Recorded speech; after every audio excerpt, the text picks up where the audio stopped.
So the Wall Street Journal surveyed 1,500 registered voters, and they found out that the Democratic Party gets the lowest approval rating in 35 years.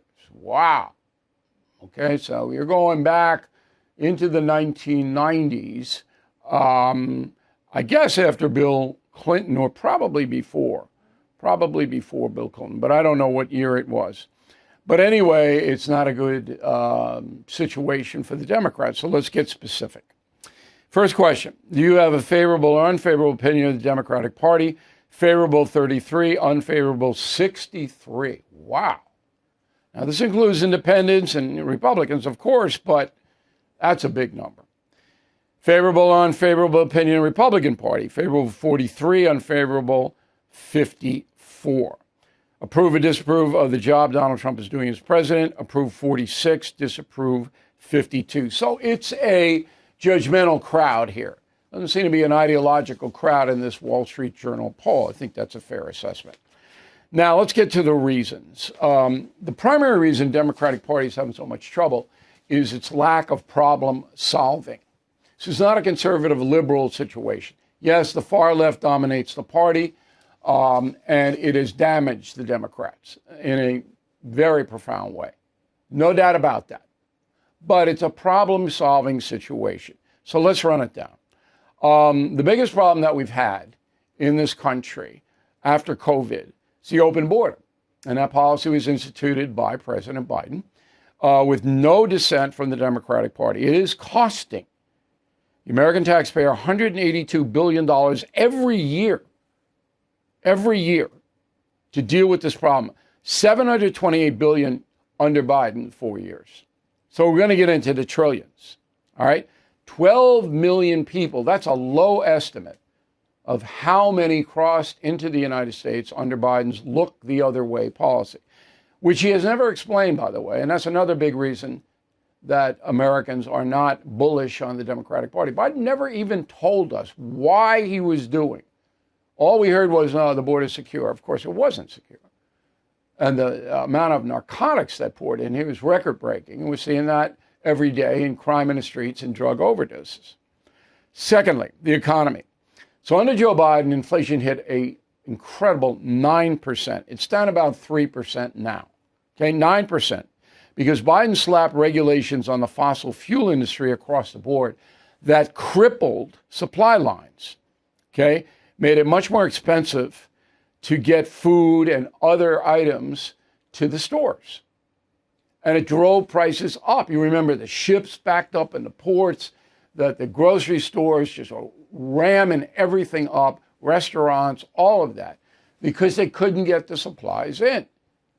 And that was because of all the regulations that the Biden administration put on trucking and gasoline and harvesting, and it's crazy.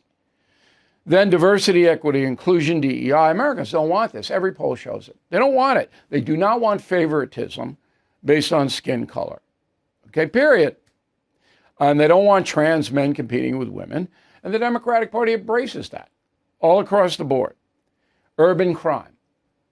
Cities like San Francisco, Chicago, New York, LA, all in huge trouble. They cannot protect their citizens. Public safety has collapsed. All of them are under Democratic leadership. High taxes. Top 5 tax states in the union: California, Hawaii, New York, New Jersey, Oregon, all Democrats. And working men and women are gouged. They have no money. And finally, welfare expansion. Under President Biden, 20 million Americans were added to the welfare rolls, costing $760 billion a year. And that doesn't count the undocumented who were receiving or are receiving welfare payments. Biden was the biggest spending president in history. So you add that all up, and that's why the Democratic Party is not doing well among the American population. Now, what about a turnaround? Well, it's impossible now because there's no leader of the Democratic Party. There's no face. All right? I guess Barack Obama is still the most powerful Democrat, but he's not really actively involved. And There are some governors who are going to run in 28, but nobody knows who they are. Most famous Democrat outside of Barack Obama is probably Ocasio-Cortez or Bernie Sanders. And these are communist people. I mean, So, I'm a Democrat. It's going to be a tough road going forward. Midterms, it's all about Trump in the midterms. Do Americans, are they fed up with him or not? But it looks like, as I said in the opening, that the economy, with these trade deals and all that, so Democrats are not happy. And that is a memo. Homeowners, when is the last time you checked on your home title? If your answer is never, then this is for you. Scammers are stealing titles, and your equity is a target. Criminals forge your signature. Just like that, your home title can be transferred out of your name. That's why I partnered up with Home Title Lock, so you can find out today if you're already a victim. Please use my promo code BILL at HometitleLock.com, and you'll get a free title history report. Plus, you will get a free trial of their $1 million triple lock protection. That's 24/7 monitoring of your title, urgent alerts of any changes, and if fraud does happen, they'll spend up to $1 million to fix it. That's HometitleLock.com, promo code